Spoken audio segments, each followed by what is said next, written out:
beri nama pedang ini Naga Puspa.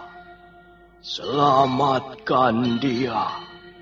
Jangan sampai jatuh ke tangan pendekar berwatak jahat.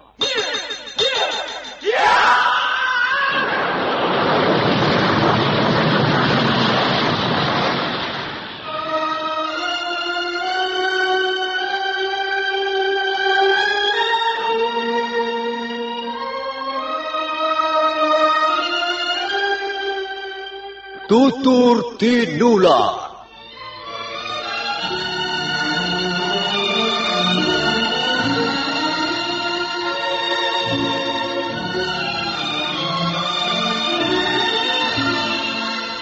Sebuah sandiwara radio serial, produksi Sanggar Cerita dan Teater Sanggar Prativi.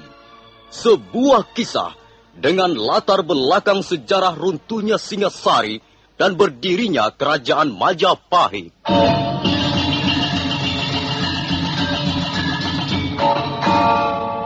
Sandiwara ini didukung oleh pemain-pemain radio yang sudah ternama. Ferry Fadli, Ivone Rose, dan Eli Ermawati.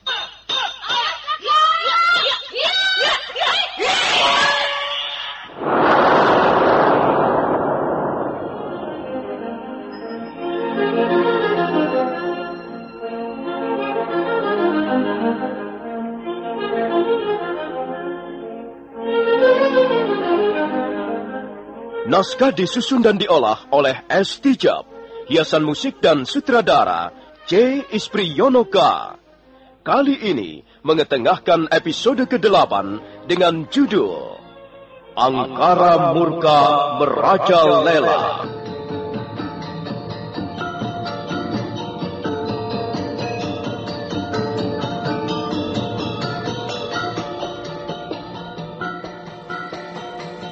Dalam seri ke-233 ini, didukung oleh para pemain, Ivone Rose sebagai Sakawuni, Nusri Nurdin sebagai Lembu Sora, Rusli sebagai Rangga Lawe, Heri Stiono sebagai Sangkrama Wijaya, Peter Pan sebagai Banyak Kapuk, Ferry Fadli sebagai Arya Kamandanu, dan Asdi Suhastra pembawa cerita. Selamat menikmati.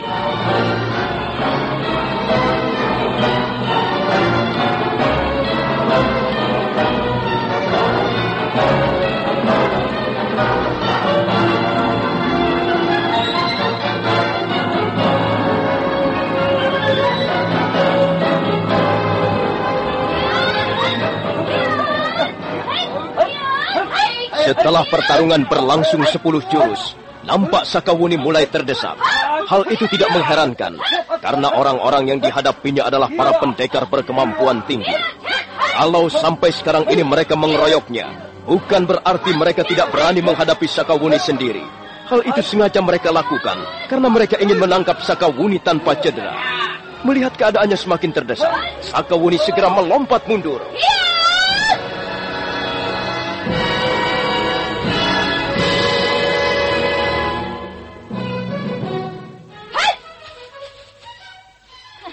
Kurang ajar. Orang-orang Majapahit bisanya hanya main keroyok. Baik, tapi aku tidak akan menyerah begitu saja. Lihat, apa yang akan kulakukan sekarang ini. Sekalipun harus mati, aku yakin aku tidak akan mati sendirian. Salah satu di antara kalian juga pasti akan mampus. Hiat, hiat, hiat, hiat, hiat, hiat, hiat, hiat.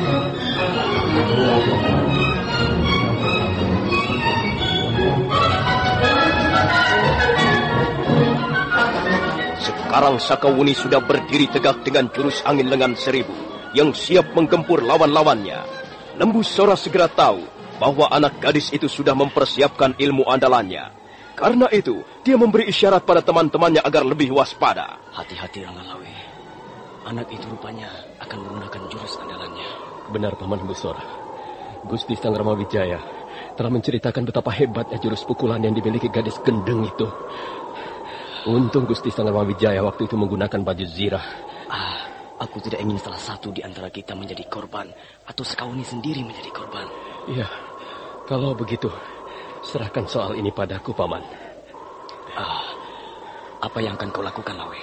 Aku akan mencoba menghadang pukulan gadis itu dengan ajian kulit wajah, Paman. Apakah kau yakin mampu menahannya? Aku yakin, Paman Lembu Sora. Aku yakin sekali. Sekalipun gadis itu punya pukulan maut, pastilah dia belum berpengalaman. Ilmunya tentu belumlah sempurna. Karena itu, Paman, aku yakin mampu menahan pukulannya. Ya, kalau begitu, lakukanlah Rangga Lawe. Tapi berhati-hatilah. Baik, Paman. Rangga Lawe kemudian duduk bersila di atas rumput. Matanya terpejam, dan dia mulai mengatur pernafasannya. Kedua belah tangannya disilangkan di depan dada. Mulutnya komat kamit, seperti mengucapkan mantra. Pada saat itu, Sakawuni sudah siap untuk melontarkan pukulan mautnya. Gadis itu membungkuk 2 kali sebelum menyerang ke arah Lembu Sora. Pada saat itulah, Rangga Lawe melompat ke depan dan memberikan dadanya agar menjadi sasaran pukulan angin lengan 1000.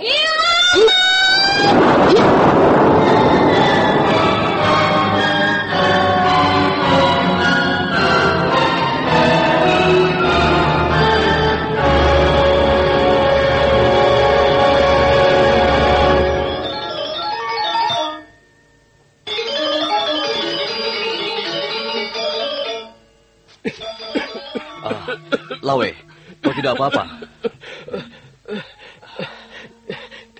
Tidak, Paman Lembu Sora.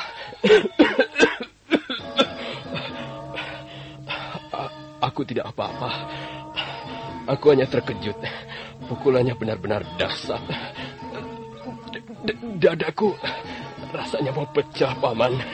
Napasku menjadi sesak. Tapi Paman Lembu Sora, tidak perlu khawatir. Aku akan bisa mengatasinya. Ya, syukurlah kalau begitu. Sakawuni pingsan. Tubuhnya terpental ke belakang ketika tenaga pukulannya membentur dadamu. Bocah gendeng itu benar-benar berbahaya, Paman. Ya, baru sekali ini aku melihat seorang gadis buas seperti seekor harimau lapar. Orang seperti Sakawuni ini bisa sangat kejam. Karena itu, dia harus diamankan.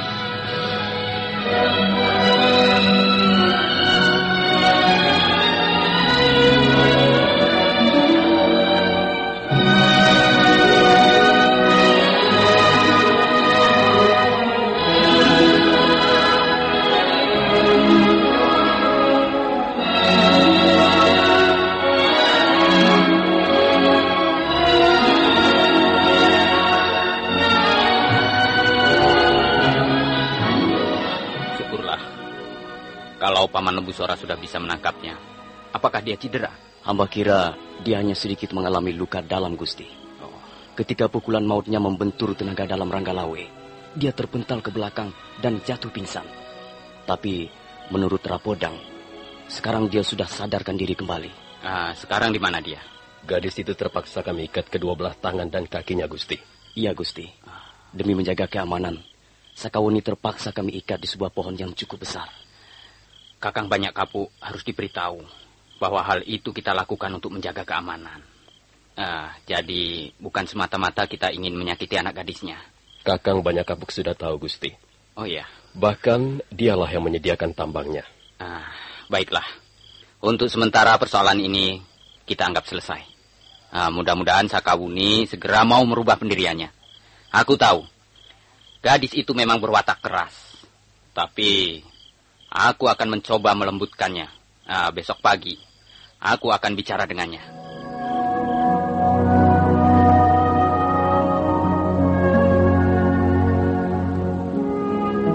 Sakawuni, kau sudah sadar kembali?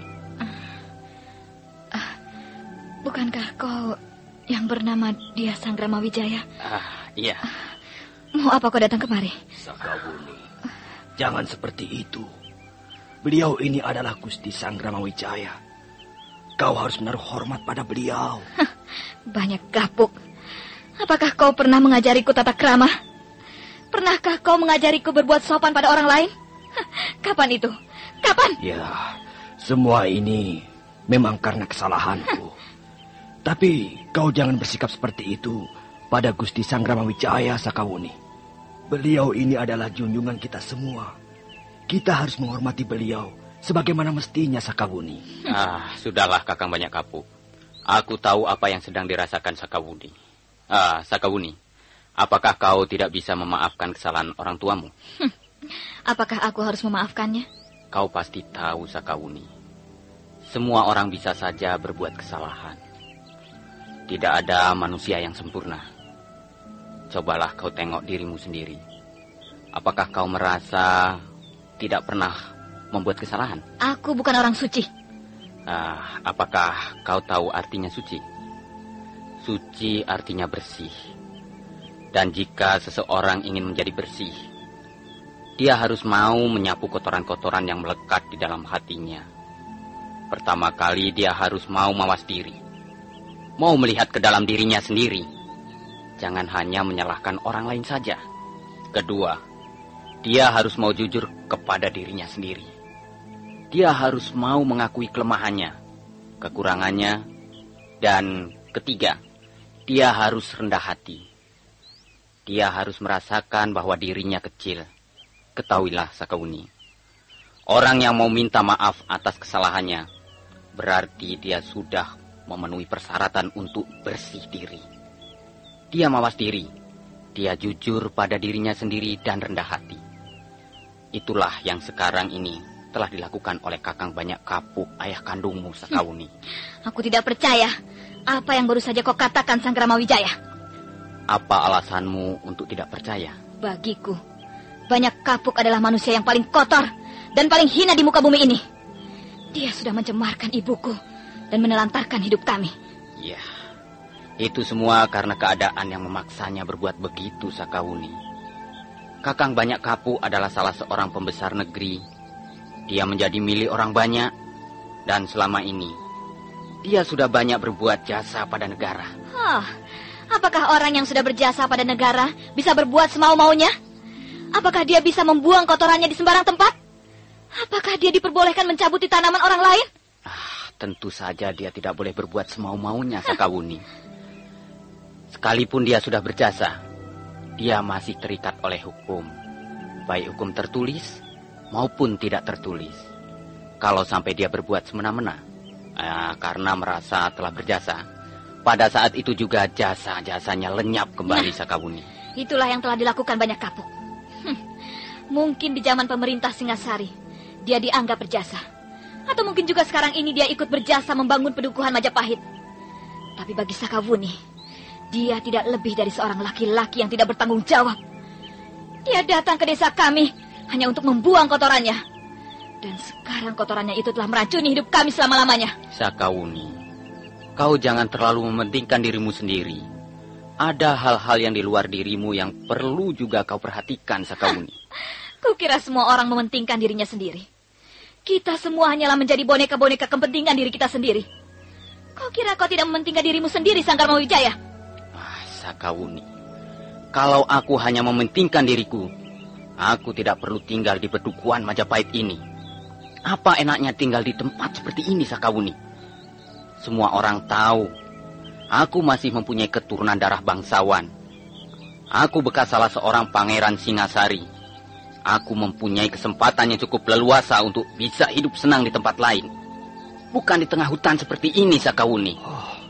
Gusti Sanggrama Wijaya, ampun Gusti. Ampunilah kesalahan anak hamba, Gusti. Sudahlah, Kakang Banyak Kapuk. Sekarang ini Sakawuni sedang mengalami kekacauan pikiran, Kakang. Lebih baik kita tinggalkan saja dulu dia di tempat ini. Kita harus bisa memaklumi keadaannya, Kakang.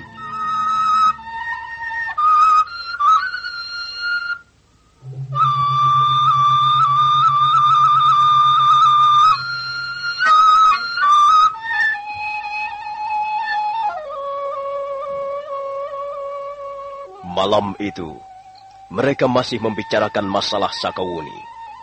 Sudah 2 hari 2 malam, Sakawuni diikat di bawah pohon. Dia sama sekali tidak mau makan atau minum.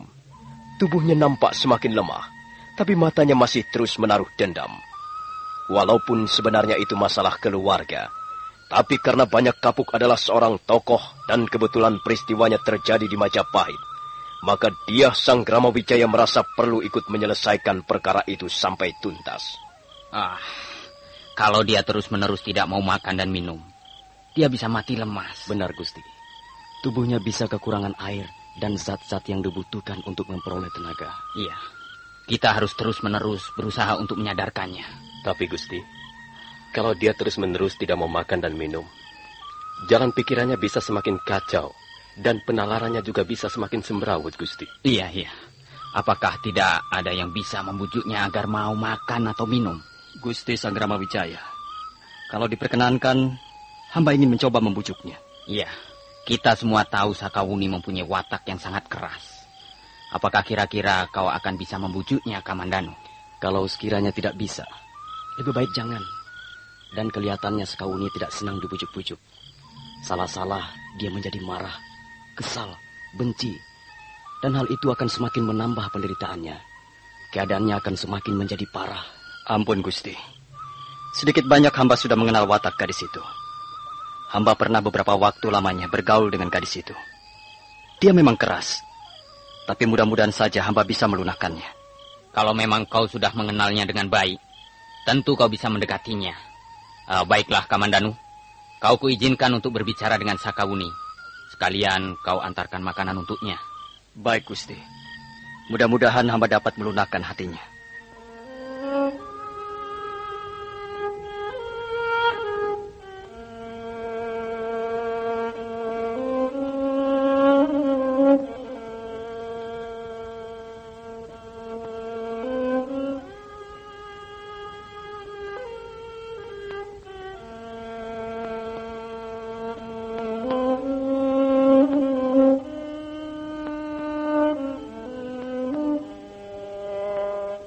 Wuni? Sakawuni, lihatlah. Aku membawa air bersih. Minumlah supaya kau tidak terlalu lemas. Oh ya, aku juga membawa makanan untukmu. Wuni? Aku seperti mendengar suara Arya Kamandanu. Apakah pendengaranku ini salah? Tidak, Wuni. Kau benar. Aku Arya Kamandanu. Kau mau minum bukan? Ayo, minumlah. Mari aku bantu. Aku memang haus. Kerongkonganku seperti terbakar rasanya. Tentu saja. Sudah 2 hari 2 malam kau tidak minum. Sekarang kau harus minum. Ayo, minumlah. Nah, begitu bukankah lebih baik? Lihat. Aku juga membawa makanan untukmu. Kau mau makan? Hanya dengan minum beberapa teguk air, kau tidak akan bisa memperoleh tenaga yang cukup, Sakawuni. Kau juga harus makan. Aku heran. Mengapa kau bisa berbuat seperti ini? Mengapa kau tidak kasihan pada orang tuamu sendiri? Dia sangat menderita, Wuni. Dia merasa malu pada Gusti Sanggrama Wijaya. Dia malu dan menderita. Wuni. Mengapa kau menatapku dengan cara seperti itu? Pergi kau, Arya Kamandanu. Aku bukan anak kecil. Aku tidak senang dibujuk-bujuk begini. Pergi kau. Pergi. Sakawuni, kau tidak memahami apa yang kau lakukan. Dan bagaimana dengan kau, Kamandanu? Untuk apa kau datang kemari? Lebih baik kau pulang saja. Lebih baik kau kembali ke lereng Arjuna. Urusi saja istrimu Mesin. Urusi saja Panji Ketawang, keponakanmu itu. Buat apa kau tinggal di Majapahit? Apakah kau juga ingin membuat jasa? Sekarang ini banyak sekali laki-laki yang tidak waras otaknya. Mereka berlomba-lomba ingin membuat jasa. Sementara itu anak istrinya menderita di rumah. Aku memang sudah memutuskan, Sakawuni. Aku harus bergabung dengan Majapahit. Aku tidak peduli apa yang akan kau lakukan. Tapi kau juga jangan turut campur urusanku. Pergi sana. Pergi! Jangan coba-coba membujuk aku. Aku bukan bermaksud membujukmu, Wuni. Aku hanya ingin agar supaya kau menjadi lebih dewasa. Kamandanu, kalau kau masih belum pergi juga, aku akan menjerit-jerit. Aku akan terus menjerit sampai menjelang pagi nanti. Ya, baiklah, Wuni. Baiklah, aku akan pergi. Selamat malam.